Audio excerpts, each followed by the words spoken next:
Shout out pala sa mga driver dyan na nagpa-full tank na kagabi. Na magpo-full tank na dahil mawawalan daw ng gasolina, mawawalan ng stock.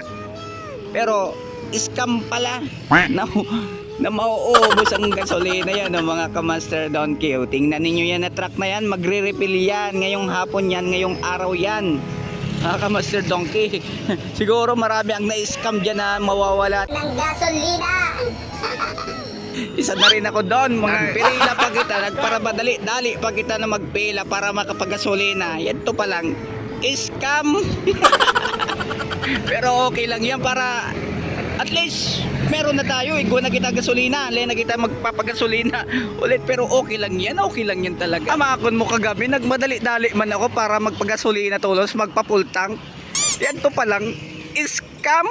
Ay nako talaga, maski din pati ng gasolina kahapon, kagabi, kada mo pila, ilabaon ng pila. Talagang matyaga ka man magpila para makabakal gasolina. Yan to pa lang, i-scamon lang pa lang kita. Pero okay lang yan, like ka man nag-iisa, marami din tayo, di ba? O yan o, yan ang patunay na magre-refill ulit gasolina. Yan, na-scam tayo, wawa mo.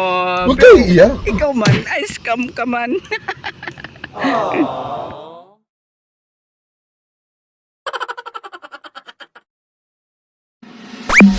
You will